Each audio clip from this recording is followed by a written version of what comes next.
જય સ્વામિનારાયણ. આજના દર્શન. જય ગજાનંદ ગણપતિ મહારાજ. જય કષ્ટભંજન દેવ. જય સ્વામિનારાયણ. માણસ નીચે બેઠો બેઠો પૈસા અને સંપત્તિ ગણે છે કે કાલે આટલા હતા અને આજે આટલા વધ્યા. ઉપરવાળો હસીને માણસને શ્વાસ ગણે છે કે આ કાલે આટલા હતા અને આજે આટલા વધ્યા. જય સ્વામિનારાયણ. Good morning. જય સ્વામિનારાયણ. જય સિયારામ. જય શ્રી કૃષ્ણ. જય માતાજી. ઓમ નમઃ શિવાય. સત્યમે વિજેતા સિદ્ધેશ્વર મહાદેવની જય. આપણે કે જે ઓર્ગેનિક પોક જે બનાવી છે તો એ ફાર્મ ઉપર જવાનું છે. ફાર્મની મુલાકાત લઈ અને કઈ રીતે એની પ્રોસેસ છે પોકની એ બધું તમને બતાવશું. ઘઉં કઈ રીતે ઉગાડ્યા છે એ બતાવશું અને આગળ પાછળ કેટલે કેટલે છે એ પણ બતાવશું અને કઈ રીતે ડુંડિયું છેકાતી હોય, કઈ રીતે લણાતી હોય એ બધું આપણે આજે જવાના છીએ તો આજે આપણે બતાવી દઈશું બધું. અને ફર્સ્ટ નંબર કે જે પોક ઘણા લોકો વેચે છે, પાક ઉપર દાણો આવી ગયેલો હોય છે પણ નહીં, આપણે તો ક્લીન થઈને આવે સરસ મજાનો પોક એ લોકો તૈયાર કરે છે. એટલે આપણે એને બોલાવ્યા છે કે આવો અને તમે જોઈ લ્યો કઈ રીતે તમારે બનાવવો છે. એટલે અમે આજે જવાના છે તો પોકની ફાર્મની મુલાકાત આપણે કરાવશું. જય સ્વામિનારાયણ. જો આ ખેતીની મજા કે જે ખેતીની અંદર વાડીએ કે વાડીની મજા શું છે ને એ તો અલગ જ છે. વાડીએ આવે રોકાઈ તો જ આપણે ખ્યાલ આવે કે વાડીની મજા શું છે. વાડીએ આવ્યા છે પોક માટે, હા, એટલે આગળ બધું પોકની પ્રોસેસ બતાવીશું કેવી છે. જો આ ડુંડી લીધી છે 2 અહીંથી અને માકડા થઈ ગયા છે એટલે પોક પડવા મળ્યો છે. પોકનું કામ ચાલુ અને આગળ કામ ચાલુ છે. આગળ ત્યાં જઈશું એટલે એ બતાવશું. અને અહીંયા બધું ગાવો માટેનો ચારો લીલો.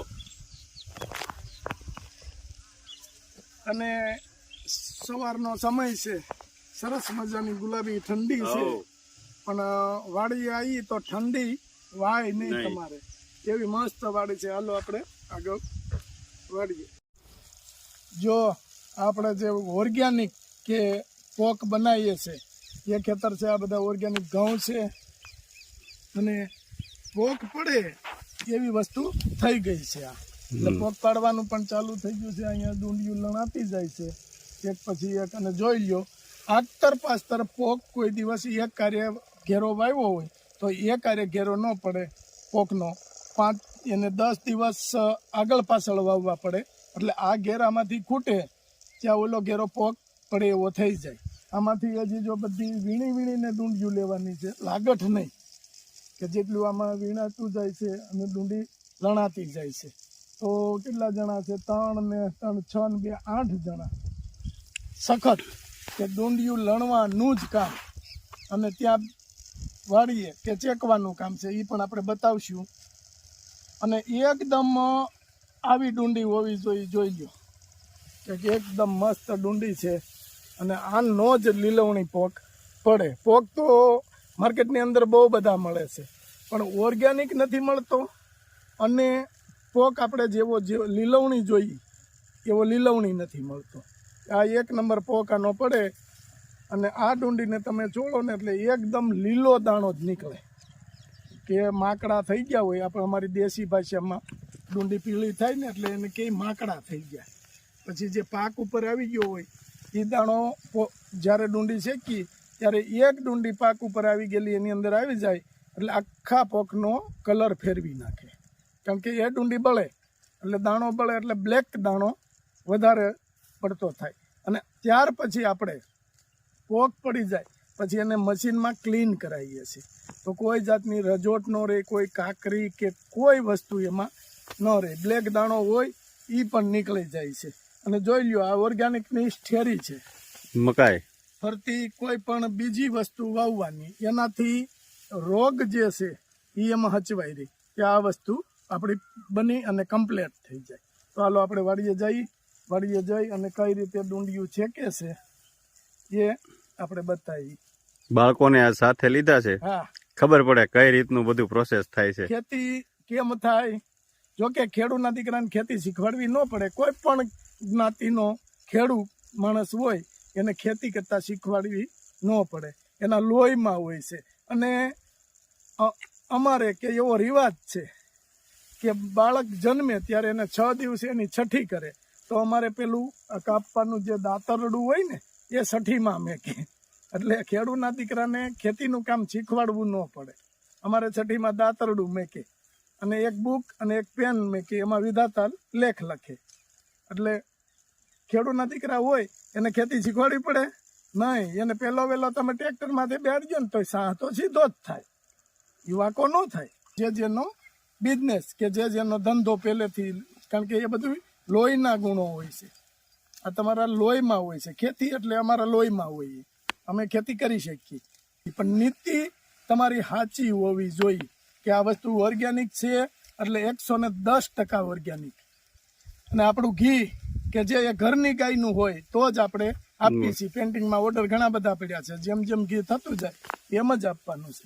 પછી આપણું મરચું છે, હળદર છે, લાકાડોંગ હળદર છે, તમામ પ્રકારના મસાલા પણ આપણે કરીએ છીએ. એ જ રીતે જો સ્ટેપ બાય સ્ટેપ ડુંડી કપાતી જાય છે. અને અહીંયા કટા ભરીને મૂકી દીધા છે. આ લાઈન પહેલી એટલે એ છેકવામાં પહેલી જાય. આમાં થોડી ઘણી કાંઈ પણ આમ તેમ ભૂલ થઈ એટલે આ દાણા સુકાણા એટલે પડતા વાર ન લાગે તો કાળા દાણા થઈ જાય. એટલે જેટલું લણાતું જાય આ બધા કટા જોઈજો કેટલા બધા કટા છે. જો હવે ડુંડી નાખે છે, એક એક તગારું નાખતું જવાનું અને શેકતો જવાનો છે. જાળી બનાવી છે મસ્ત અને નીચે તાપ થાય છે અને શેકાતો જાય છે. ધુવાડો એટલો થાય હો ભાઈ. કોક વસ્તુ છે ને એ જેમ તેમ નથી પડતી, નીચે તાપ કરવો પડે. બનતું નથી. અને પાછળ તમે પૂરો ભોગ આપો ત્યારે કેમ લાગે છે પ્રિયાગ? સુપર, કેવો પોક પડે છે? 1 નંબર. 1 નંબર ને. જો મસ્ત પોક પડે છે અને સાવણો ભરાતો જાય છે. ધુવાડો કેવોક લાગે? હે, બહુ લાગે છે ને? એ તો આ ભાઈને પૂછતો ખબર પડે. કેમ, કેવોક લાગે? બહુ લાગે હો, હેરાન થઈ જાય. તઈ પોક પડે ને? એટલી મહેનત કરવું પડે તો બધું થાય. હા. કેટલા વાગ્યાથી સવારે લાગી જાવ છો? સવારે હાથે તો સાંજે 6:30. સવારના 7 થી સાંજના 6:30. જો એક ધારું શેકવાનું આવું કામ ચાલુ હોય. કેમ પ્રયાગ, કેટલી મહેનત કરે જોયું ને પોક પાડવામાં? તો એ પોક એકદમ લીલવણી થાય છે. એટલી મહેનત છે. ચેકાઈ ગઈ એટલું બધી વસ્તુ અહીંયા સુકાતો જાય છે. સુકાતો જાય છે. એટલે આવી જ રીતે ઠંડા હવામાનમાં સૂકવો એટલે એની જે કલર છે એ જળવાઈ ગઈ. અને આ જીવામૃતના ટાંકા ભર્યા છે સ્પેશિયલ પાવા માટે જ.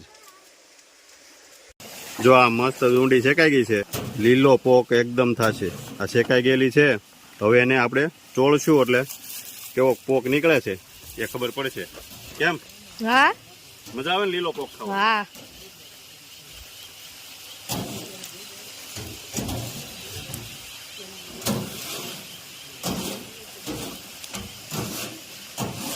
અને ચોળવો પડે હમાય.